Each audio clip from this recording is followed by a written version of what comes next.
जय श्री कृष्ण दोस्तों इस वीडियो के माध्यम से मैं आपको गीता जी का वो ज्ञान दूंगा जिसको लोग समझने में अक्सर भूल कर जाते हैं और बड़े बड़े ज्ञानी भी इसको नहीं समझ पाते। सभी जानते हैं श्रीमद् भगवत गीता का सबसे प्रचलित श्लोक है अध्याय 2 का श्लोक नंबर 47, जिसमें श्री कृष्ण कहते हैं कर्म पर तेरा अधिकार है परंतु उसके फल पर नहीं। ये श्लोक जितना देखने में सरल लगता है उतना सरल है नहीं, और आज हम जानेंगे कि इसका अर्थ क्या नहीं है और क्यों इसका अर्थ ये नहीं है, ये हम जानेंगे गीता जी के एक दूसरे श्लोक से। अगर आप देखोगे तो आप पाओगे जैसे हम लोग इस श्लोक को समझते हैं वैसे तो गीता जी का एक और श्लोक ही इसके विरुद्ध हो जाता है, क्योंकि श्री कृष्ण की कुछ बातों को समझना इतना सरल नहीं है। हाँ, अगर आप श्रीमद् भगवत गीता की गहरी बातों को पूरी तरह से समझना चाहते हैं तो फर्स्ट कमेंट से विश्व की सबसे सरल गीता को खरीद सकते हैं। कुछ ना समझ आने पर मैं आपके डाउट्स व्हाट्सएप पर दूर करूंगा। दोस्तों, बुरा समय वो बिन बुलाया मेहमान है जिसको कोई नहीं बुलाता, परंतु फिर भी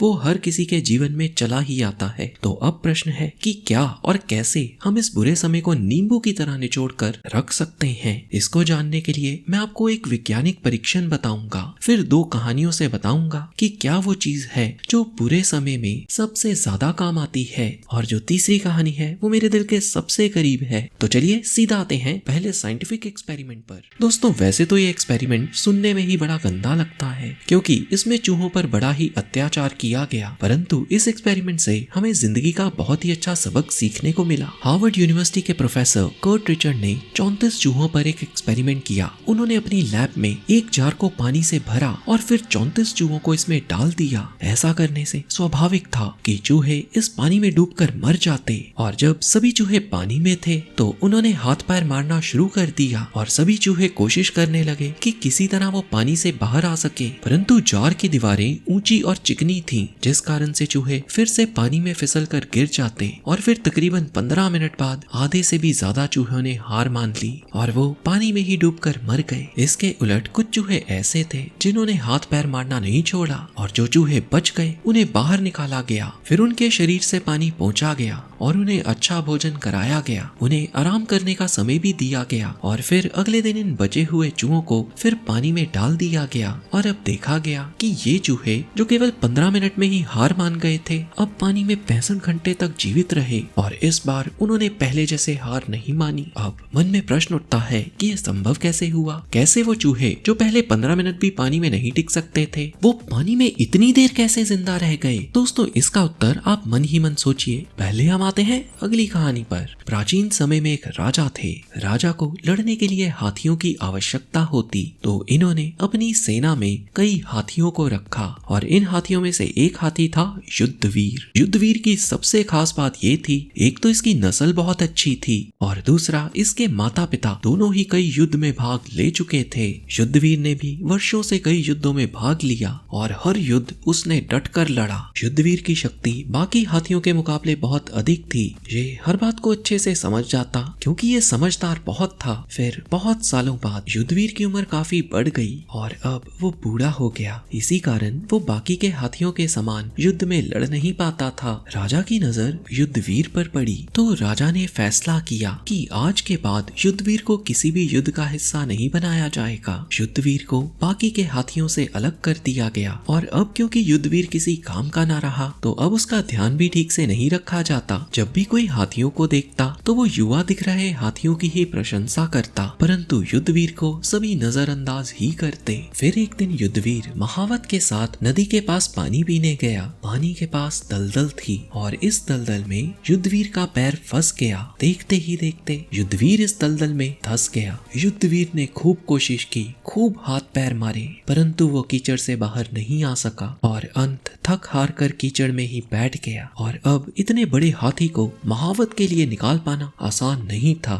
महावत ने कई लोगों को वहां बुलाया। सभी ने मिलकर युद्धवीर को निकालने की पूरी कोशिश की, परंतु ऐसा करने में कोई भी सफल नहीं हो सका। तो सभी ने अपने घुटने टेक दिए कि तभी पास में बैठे एक साधु का ध्यान हाथी पर पड़ा, तो उनसे हाथी का दर्द देखा ना गया। और तो और इतनी देर में वहां स्वयं राजा भी अपने सैनिकों के साथ आ गया। किसी को कुछ भी समझ नहीं आ रहा था, तो साधु जी ने युद्धवीर के बारे में सारी जानकारी इकट्ठी इकट्ठी की। साधु जी ने सुझाव दिया कि इस हाथी के आसपास चारों ओर युद्ध के नगाड़े बजाए जाएं। जिस किसी ने भी इस बात को सुना वो हंसने लगा। भला नगाड़े बजाने से कैसे हाथी बाहर आ सकता है। एक सिपाही ने तो साधु को यहाँ तक कह दिया कि वो यहाँ से चले जाएं और उनको उनका काम करने दें, परंतु राजा ने सबको आज्ञा दी जैसा साधु कह रहे हैं वैसा ही किया जाए। तो युद्धवीर के आसपास नगाड़े बजाए गए। फिर जैसे ही हाथी ने नगाड़ों की आवाज सुनी, हाथी के हाव भाव बदले। पहले हाथी धीरे धीरे खड़ा हुआ और फिर बिना किसी की मदद से ही हाथी कीचड़ से बाहर आ गया। सभी लोग दंग रह गए और साधु की ओर देखने लगे।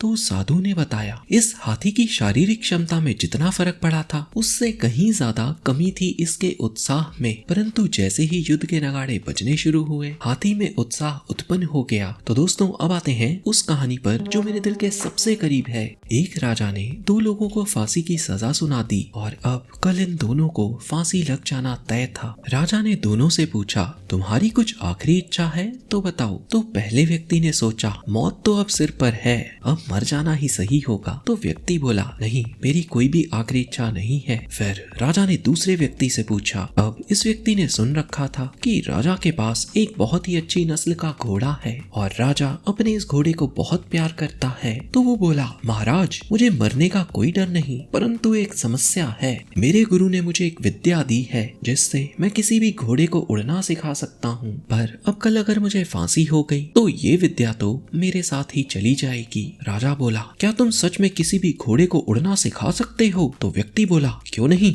मैं तो मर ही रहा हूँ, आप मुझसे विद्या लेकर मुझ पर उपकार करें। राजा ने सोचा अगर ये सच हुआ तो मैं दुनिया का इकलौता ऐसा राजा होऊंगा जिसके पास ऐसा इकलौता घोड़ा होगा जो उड़ सकेगा। राजा बोला ठीक है, परंतु इसमें समय कितना लगेगा? व्यक्ति बोला काम कठिन है, 1 वर्ष लगेगा इसमें। राजा बोला ठीक है, और अगर तुम ऐसा नहीं कर पाए तो? व्यक्ति बोला मैं कहीं भागे थोड़ी ना जा रहा हूँ, आप ही की कैद में हूँ, अगर ऐसा ना कर पाया तो आपकी तलवार और मेरा सिर। राजा को बात सही लगी तो राजा मान गया। फिर कुछ देर बाद दोनों कैदी इकट्ठे हुए। तो जिस व्यक्ति ने हार कर मौत को स्वीकार किया था वो बोला आखिर तुमने राजा से झूठ क्यों कहा? मैं जानता हूँ ऐसी कोई विद्या नहीं जिससे घोड़ा उड़ सके, और अगर ऐसी कोई विद्या है भी तो मैं तुम्हें अच्छे से जानता हूँ, तुम ऐसी कोई विद्या तो जानते नहीं। तो दूसरा व्यक्ति बोला देखो अब मेरे साथ कुल 4 चीजें संभव हैं, क्या बता 1 साल के अंदर अंदर मैं खुद ही प्राकृतिक मौत मर जाऊं, परंतु कम से कम तुम्हारी तरह फांसी पर तो नहीं लटकूंगा, और कम से कम तुमसे तो अधिक जीऊंगा। दूसरा अगर ऐसा ना भी हुआ तो हो सकता है राजा का घोड़ा भी बूढ़ा हो ही जाए, और क्या पता 1 साल के अंदर अंदर घोड़ा ही मर जाए। तीसरा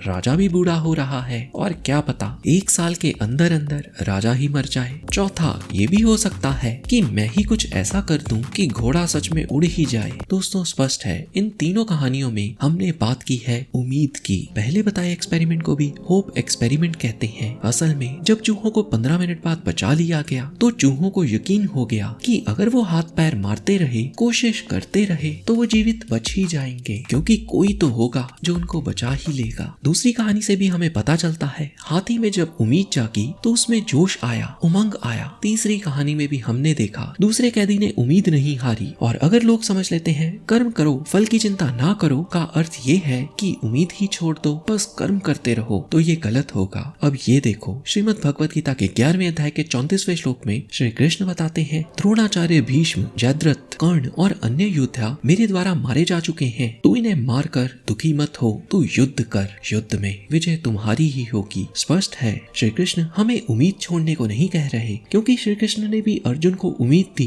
कि युद्ध में जीत तेरी ही होगी, बस तू जीत और हार की परवाह ना कर, और ये उम्मीद ही है जिससे बुरे समय को भी आप नींबू की तरह निचोड़ सकते हो। हरे कृष्णा।